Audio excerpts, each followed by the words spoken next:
do some paperwork with them. And I had everything that they told me that I needed. Right? And after, waiting on the line, getting all the stuff together, and I had it all perfectly laid out in a folder. I had the proper paperwork. I had all the right signatures. Get to the front. And I saw the panoply of DMV employees in front of me. And they were from like all over the country, different nationalities, right? And sure enough, the one I get has trouble speaking English, naturally, right? I didn't understand her quite well. I said, okay. I said, I did this paperwork, and I've got it all here. And she looks through it. She goes, okay, signature. Okay, this. You got the insurance card. Oh, no. You didn't do this. I go, what? I did exactly what you told me. I did exactly what's on your website. Yes, but this is an old form, and you can't use this form. And it's like really thick, broken English. And I'm like, oh, you son of a... What didn't I do? Well, the new form requires a notary public to witness these two signatures. And I go, why? I got my ID with me. You can see it's me. You can see it's my... But it has to be witnessed by a notary. But I'm here, physically. Oh, no. So she says, well, now... the forms that I filled out, because I can't change them, apparently, once I bring them in. You have to redo a third form and get that signed and notarized, and you don't sign it until you're in front of the notary. But you're the DMV, and I'm her here. No, that's not enough. Couldn't believe it. I had to send a package via the post office. Same thing at the post office. I go into the post office, right? And there's 4 different lines. There's an express line, there's a stamps only line, and then there's a package line, which is still stupid because there's not that many people. There were more post office employees milling about in the post office than there were people who wanted to get anything done. And nobody could get anything done, astonishingly. So I go to the line, and I go, what the fuck? And she goes, here's the packages to send something overnight.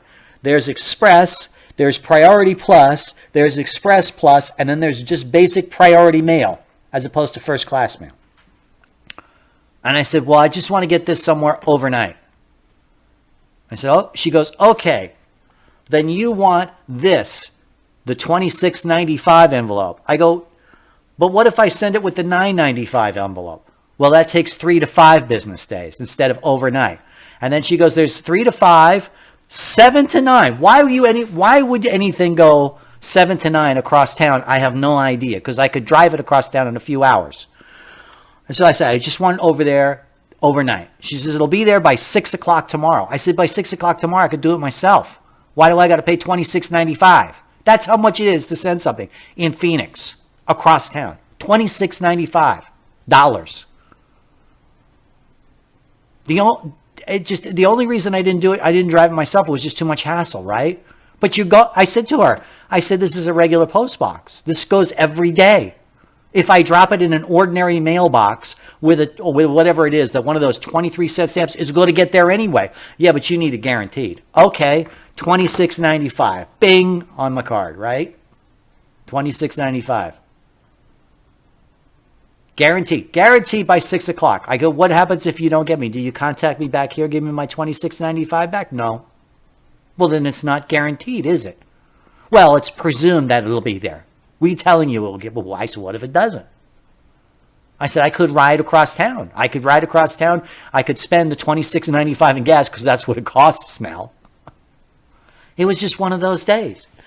And I'm thinking, this is July 4th. I got to spend July 4th weekend with government people. I can't imagine doing anything worse. I bear through it. It had to be done, right? You got to do it. And I'm thinking to myself, I go up to the thing, and she's going through all the different packages, and they're all the same. Red, white, and blue, Priority, Priority Plus, Priority Express, all different. They're all going to the same location, all have different times. Why would I, why would I pay extra So she goes, okay, this envelope. I go, okay. And I go, and she goes, this envelope and this sticker. They don't put the sticker on the envelope. You got to peel and stick it off.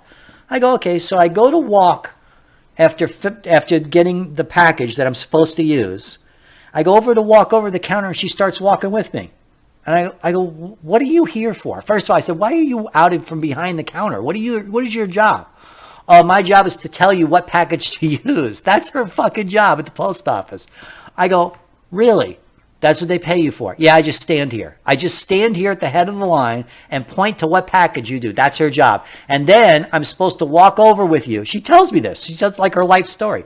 She says, I'm supposed to walk over with you and help you fill it out. I said, I could fill out a name, address, and phone number. Oh, okay. Well, if you prefer to do it on your own, you can. Yes, I do. I could fill out an app. So I put down, the, who it's from, where it's from.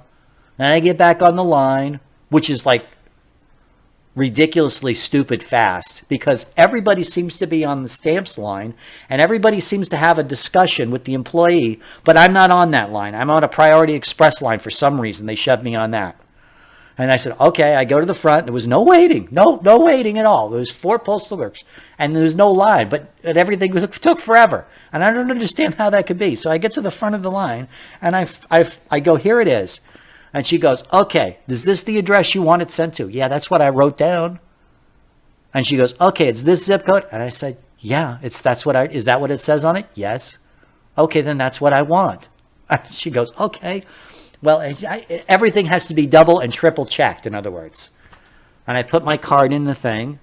$26.95 for Christ's sakes. That's a lot of money. I could have had, for that money, I could have had Federal Express show up at my door and tell me that it'll be there guaranteed by 10 a.m. or your money back, because that's what the Federal Express policy is. Not the post office.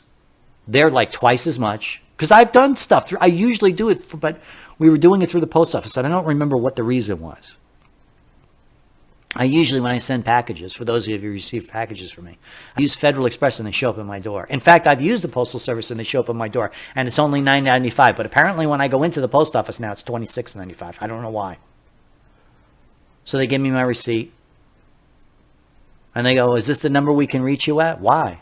What, well, we're going to send a confirmation text. I said, I don't have a cell phone. Well, that's our policy. I go, well, send the text. I don't care. So I'm going to call the person I sent it to and make sure they got it. Why do I need to? Oh. And then I look down on the paperwork and it says insurance, $3.50. I said, what do you need to insure? It's paperwork. What? Well, we'll give you $3.50 insurance because that's the value. Paperwork is always $3.50.